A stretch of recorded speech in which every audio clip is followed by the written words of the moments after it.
So we are going to look in double exposure effect in Photoshop. Double exposure effect in Photoshop. So first of all, you look into the things what I am doing. After that we can write it down. Okay, first you look what will be the output and what are the things I am going to do. Okay, so first of all, this is a picture.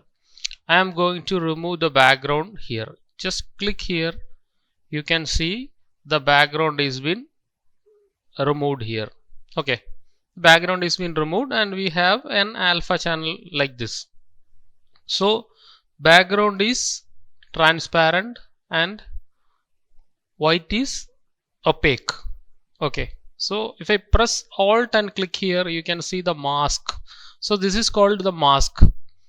Why? Because we had cut something, so we can see the mask.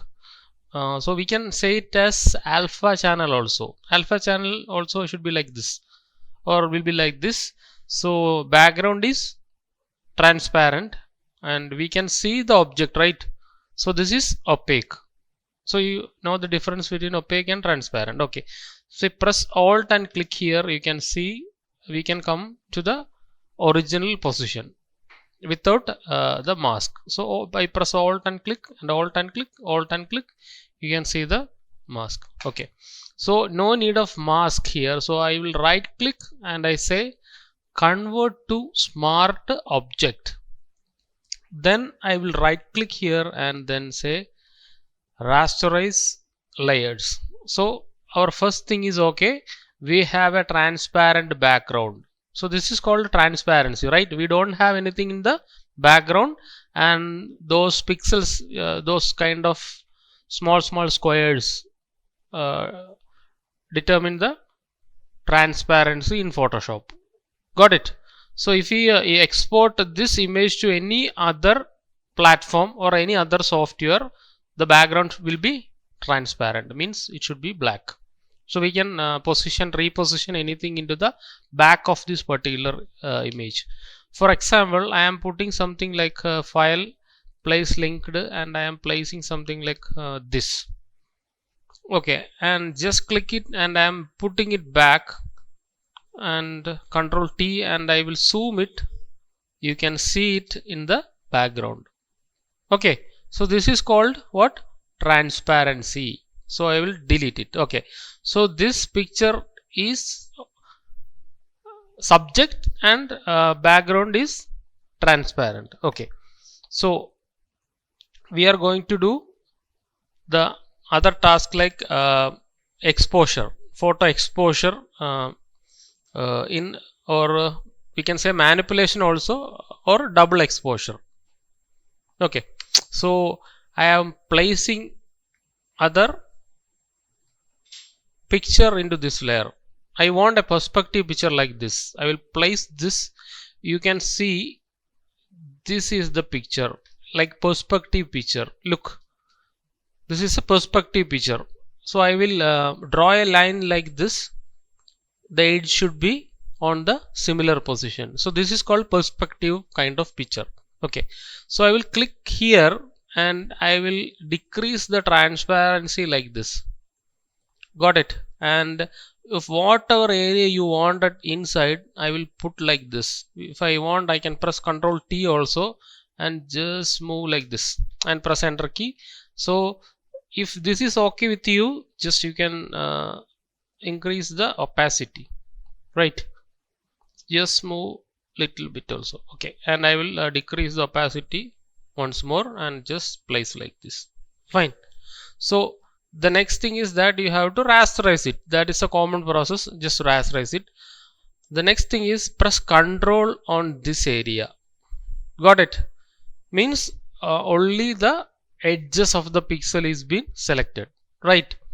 So I can place inside this content into that area. So what I have to do is that I will just click here and say mask. I will just click mask. Now you can see the things inside those particular area, but it is not coming as what a natural thing. If a person see this, they will be noticed that we are placed something inside. Why? Because the character's dress and all is not visible. Okay, we can't see the character's dress as well as the character's somewhat face and all is not visible. So what we have to do is that we have to copy this layer, this first layer, by pressing Ctrl and J. Okay, and I will put this layer into the top of this layer. Now nothing is visible, right? Nothing is visible. So click here and just go to normal. We have this blending option. This is called blending option. Okay, so I will move this darken, multiply, color burn, linear burn, darken burn, lighten, then screen, color dodge, linear dodge, color dodge, like that. Many things are there. I use overlay. Okay, overlay. So you can see, now you can see the coat and all on this position, right? Okay, I don't want to see the head. I want only to see the coat and all, right? So if I move like this, you can decrease the intensity. If I put completely, it won't be affecting. It will be the same thing. So if I remove this also, you can't see the his coat and all, and he's completely there is nothing on the foreground, right? So this is what we want. That's okay, but we had something removed like this. There is a bird flying and all things are there, right? If I put on the layer, if I remove this one, right click, disable layer mask, you can see there is something on a rounded area, like the bird is flying, something is not visible. So we will enable the mask, and we want to make visible those things in the background, so it will be more realistic. Okay, so what we have to do is that we will click here and press Ctrl J on the keyboard, Ctrl J, and I will remove this mask by deleting this mask. Now what is happening is that I will remove the whole thing. We have a mask, and in the mask, in the top we have that same position, we have that picture, and we have that that person. So what I have to do is that I have to mask it. Okay, this is the white mask and this is the black.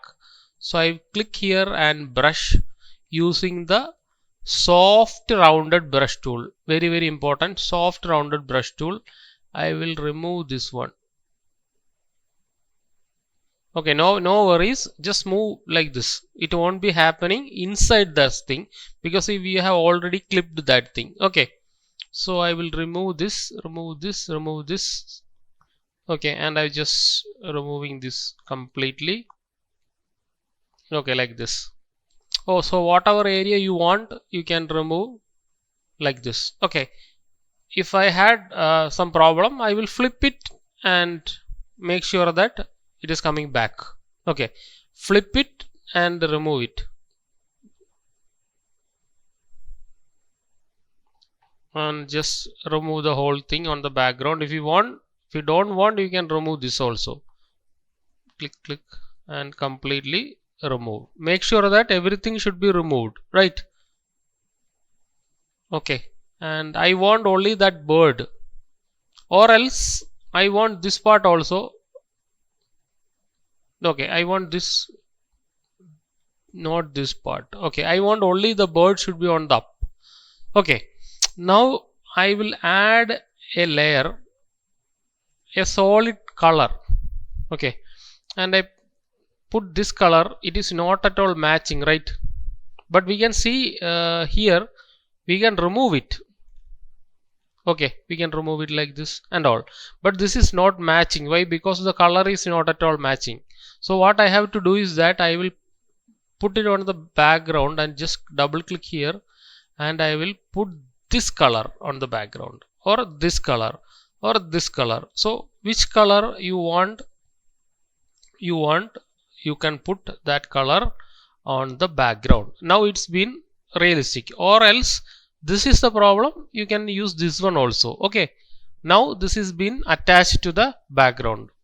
Okay, so this is our output. So this is called double exposure of a photograph. Okay, now I will we want to add a color correction for this one. So select this, select this, select this, select this, and select this, all the layers, and I want to merge it as a single layer.